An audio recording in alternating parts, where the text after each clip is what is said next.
Olá, pessoal, tudo bem com vocês? Vamos dar início na aula número 8, com o tema Imagens por Ressonância Magnética, que é um tema super importante, né? As 7 aulas anteriores que nós vimos até aqui, elas nos serviu, né, nos ajudou a entender, né, esse tão importante fenômeno que é a imagem de ressonância magnética nuclear, tudo bem?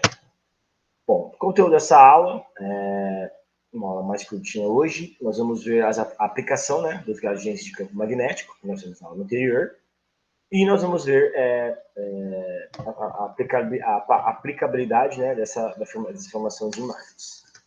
Bom, puxando o gancho, né, novamente na aula anterior, nós vimos a transformada de Fourier, né, que nada mais é do que mudar o domínio, né, do gráfico do sinal, né, em relação ao tempo, ele vai mudar para a frequência, tá? Então, o domínio muda do tempo, né? O sinal em relação ao tempo, você aplicando a transformada de Fourier, você muda o domínio para a frequência daquele sinal, tá? Nós vemos também o gradiente de campo, né? Nós vemos o eixo x, y, z, que aumenta linearmente naquela direção, tudo bem?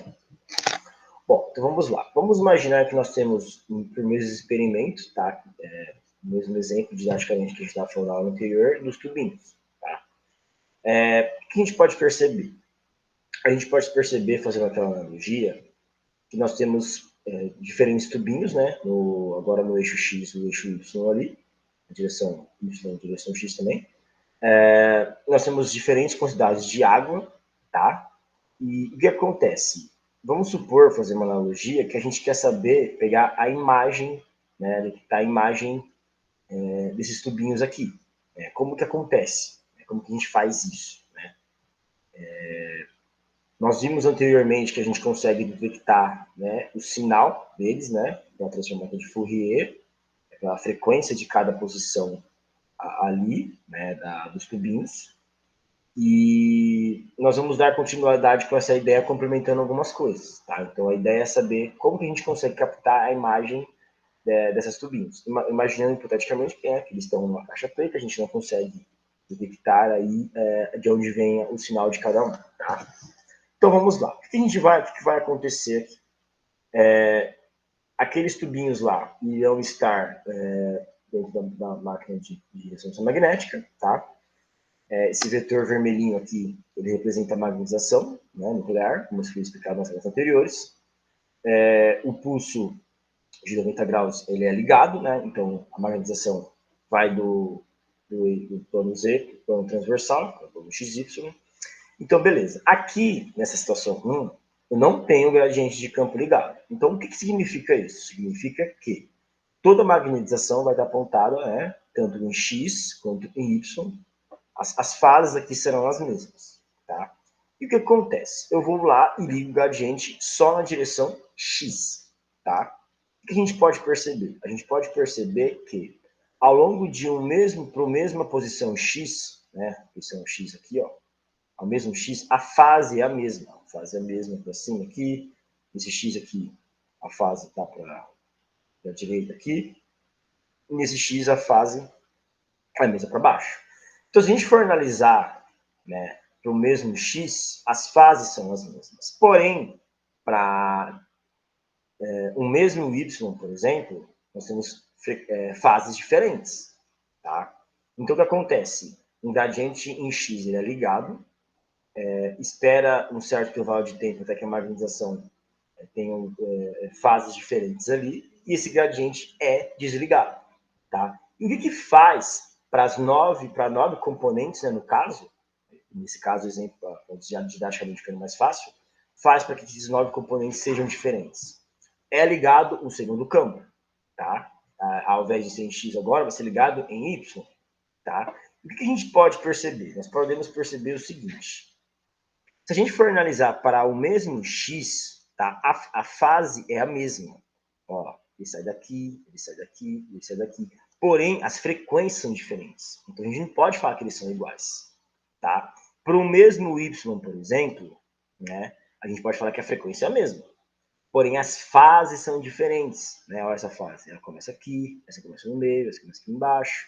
tá? Ou seja, desses 9, né, vetores de magnetização ali, nós temos diferentes componentes ali, tá? Isso faz com que a gente difere o sinal de cada um deles. Então, por que a gente aplica tudo isso?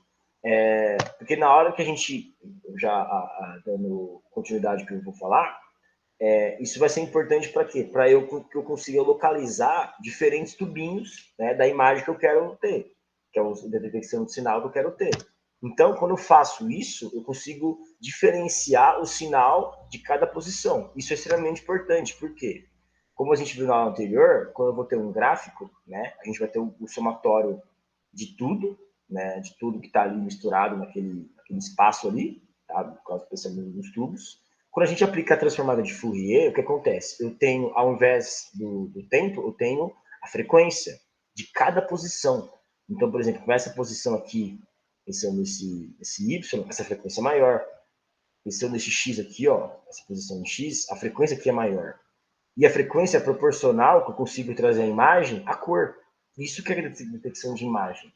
Então, por exemplo, nesse pontinho preto aqui, eu tenho, é proporcional à frequência. Essa frequência eu sei quando eu capto a imagem, né? Quando a gente tem a análise de uma imagem na ressonância magnética, esse pontinho escuro significa que a frequência ali é maior do sinal, né? Pensando em água, né? Claro que no exemplo da água ali, por exemplo, né? Eu sei que naquela região tem maior quantidade de água porque eu tenho maior detecção de sinal, porque a frequência do que eu estou analisando do sinal é proporcional à quantidade de água ali, né? E a cor representa quanto maior a frequência é maior, mais escura é a cor, tá? Por exemplo, aqui é claro, então significa que eu tenho uma pouca frequência ali de sinal, né? Então eu tenho pouca quantidade de água naquela região. Então isso faz com que eu consiga ter uma análise de uma imagem, né, da ressonância magnética. E por que, por exemplo, vocês poderiam ter perguntado, por que eu estou explicando de uma maneira de YouTube?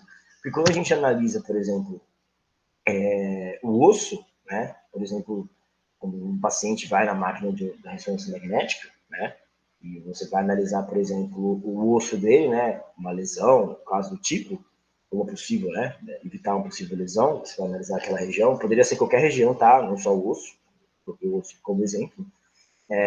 Quando você vai detectar a imagem, né, dele, você tem esses pontinhos, como eu falei para vocês, você poderia colocar, ao invés dos tubos, seu osso. Você sabe que, por exemplo, biologicamente ali o músculo tem mais água em relação ao osso, né?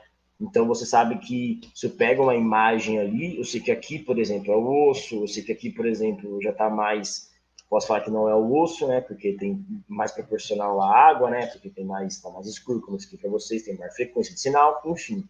Então isso é extremamente importante, né? Quando a gente tem informação da captação da imagem de ressonância magnética nuclear, tá? Então foi isso, gente, que eu passei para vocês, tá?